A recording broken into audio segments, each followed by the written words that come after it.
Hello guys! Welcome. Collective reading tayo ngayon. So, tingnan natin kung kaninong energy to. Be open-minded po. Hindi po halos lahat makaresonate. Thank you nga po pala sa mga nagsusubscribe, sa mga bumabalik. Maraming pong salamat. Start na tayo. Kaninong energy tong mapipick up natin ngayon? Give it the message. Kaninong energy tong mapipick up natin ngayon?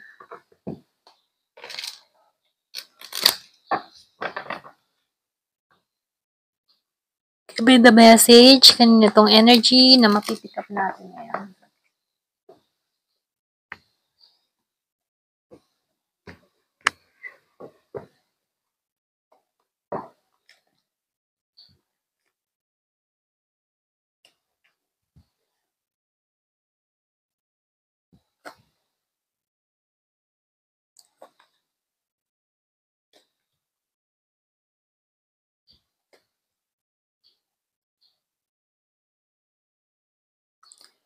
Nakikitaan ko dito, meron akong nakita ditong tao na very stable. Very stable siya sa kanyang emotion, maging sa kanyang physical appearance, ano. Siya yung tipo ng tao na yung inaalagaan niya yung sarili niya, hindi niya pinababayaan yung sarili niya. Very independent woman and man, okay? So, nakikitaan ko dito, na itong tao nito ay yung bang tipo na matured, good provider, kaya niya yung sarili niya, very independent, at may authority at integridad, ano, para sa kanyang sarili. Alam niya yung makakabuti para sa kanya. Kumbaga, itong tao nito ay logic siyang mag-isip. Hindi to madaling maloko, okay? So, iba sa niya, no? Meron ako nakikitang ganitong tao rito na nanonood. So, lumalabas dito, stable siya sa financial. Very workaholic din tong tao na to, no? Hindi to madaling malinlang. Nakikitaan ko dito masagana siyang tao. And religyoso din to, okay? May sarili siyang bahay rito. Ito rin nakikita ko. Kumbaga, masasabi mo siya na ideal partner. Ganon. So, nakikitaan ko dito,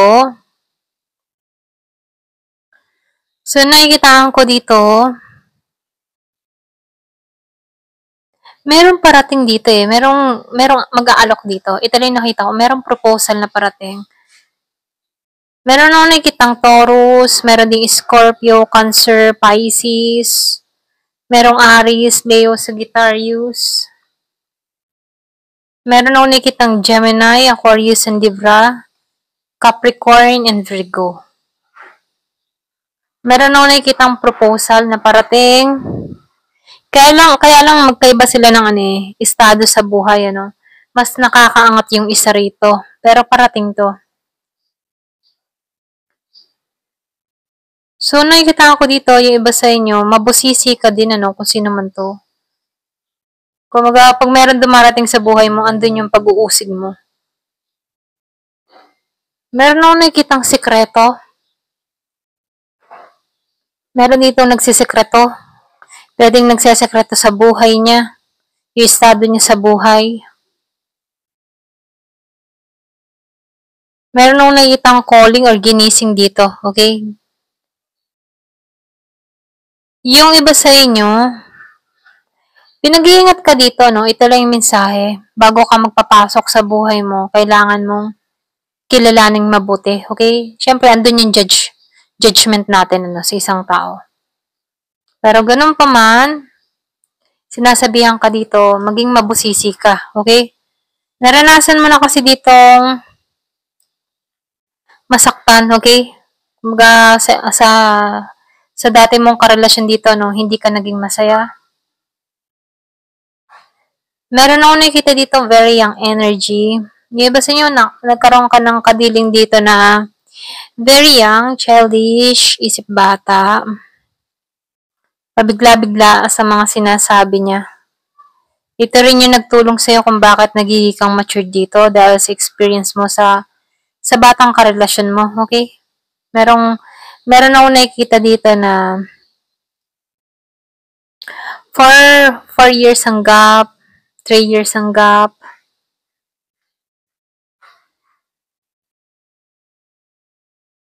So, lumalabas dito, no? Hindi ka naging masaya dito sa taong ito. Pwedeng sakit ng ulo o problema lang ang inabot mo sa taong ito. Yung iba sa inyo, nakikitaan ko dito, hindi to stable sa buhay, sa financial niya dito. Wala din tong lakas na humarap sa'yo rito, okay? Ikaw kasi dito nakabangon ka. Ito lang nakikita ko no, nakabangon ka. Merong year of the rabbit. Meron ding year of the horse akong nakikita.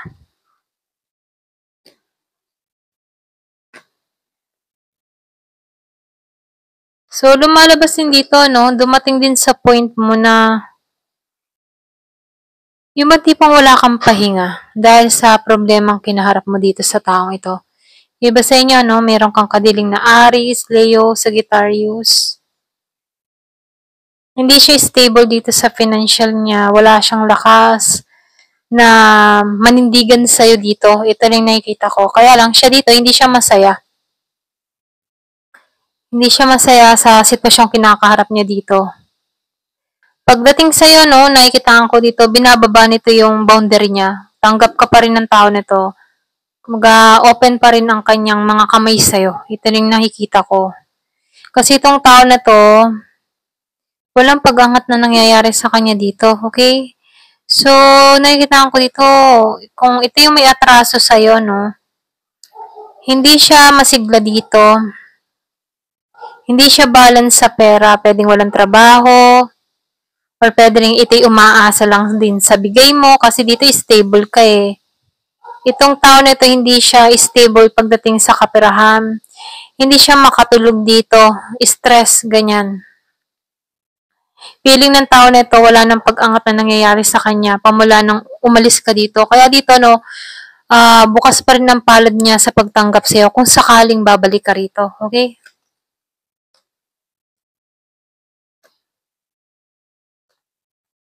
So, nakikitaan ko dito, meron ka ditong hindi maintindihan sa taong ito. Ito lang yung nakikita ko, no. Yung bang tipo na yung iba sa inyo, pinagpapasa Diyos man lang tong tao na to. Nakikitaan ko dito, yung iba sa inyo, malakas yung kutob mo, intuition mo. Meron kang kutob sa taong ito. Ito lang nakikita ko. Meron akong nakikitang Taurus. Before, hindi mo makita yung kaliwanagan sa taong ito. Kumaga, hindi mo makita yung betrayal. Pwede rin sabihin na paulit-ulit mong pinatawad tong tao na to. Okay?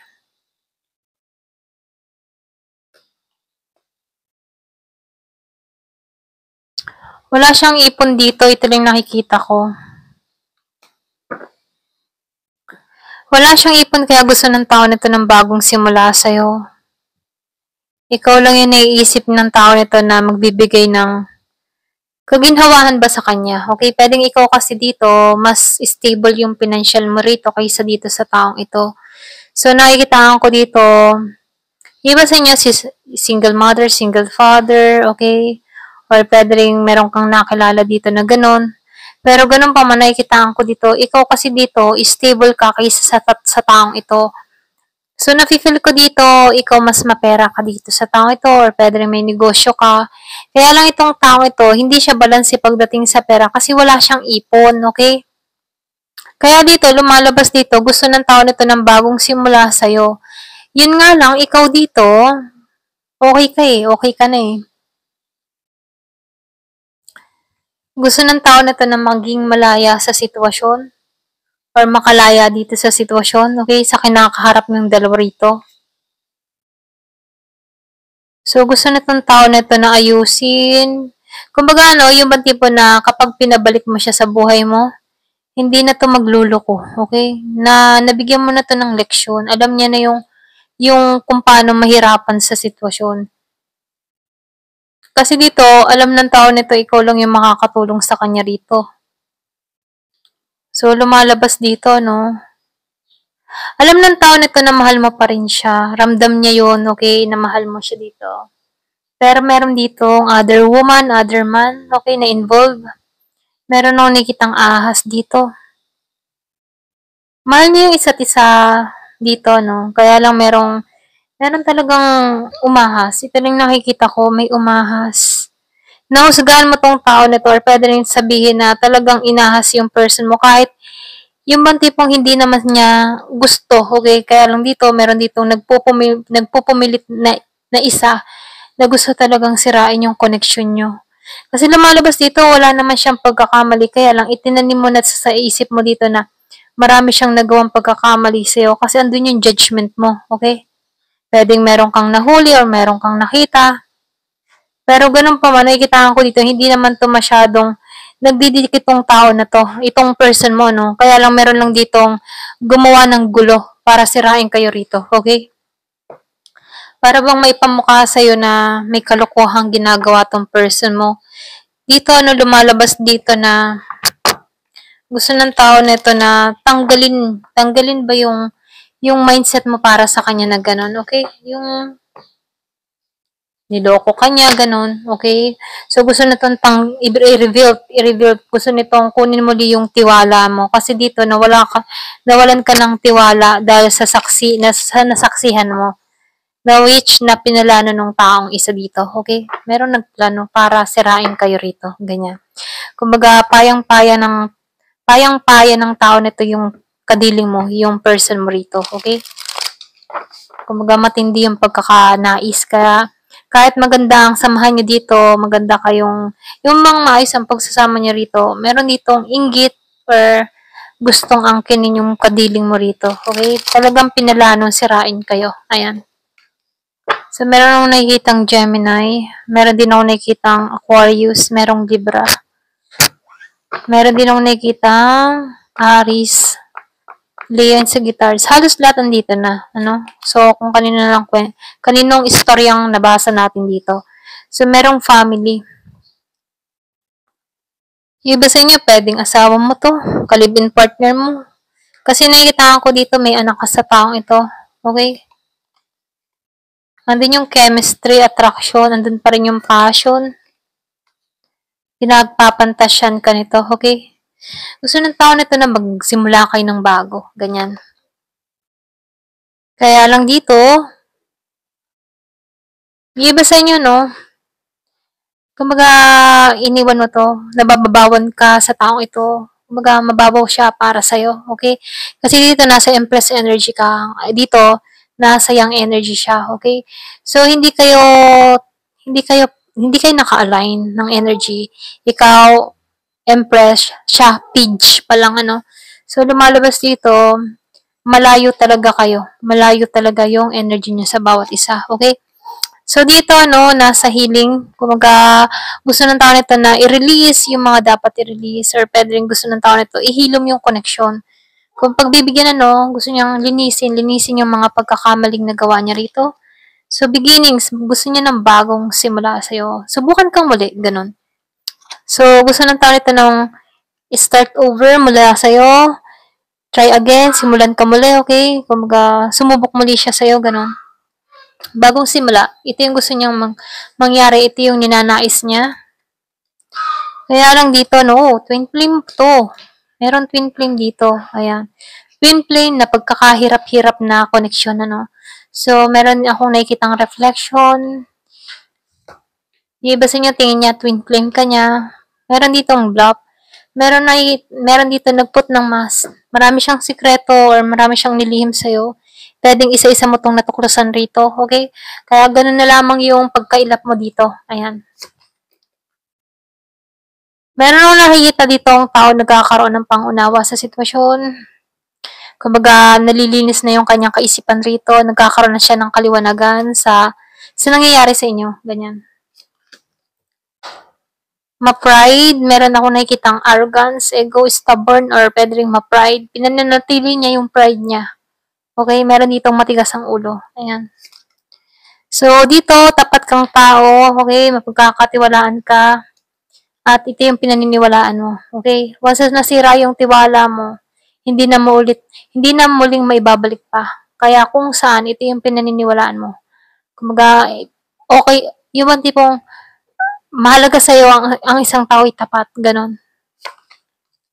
So, dito, hoping, merong umaasang muli sa'yo. Kumbaga, nagmamanifest, pinagdadasal ka, humihiling tong tao na to, hinihiling ka niya pabalik muli sa'yo, okay? Kumbaga, andun pa rin yung pag-asa niya na babalik at babalik ka pa rin sa kanya rito, okay? Ayan, hanggang dito na lamang po. Thank you for watching. Love and peace.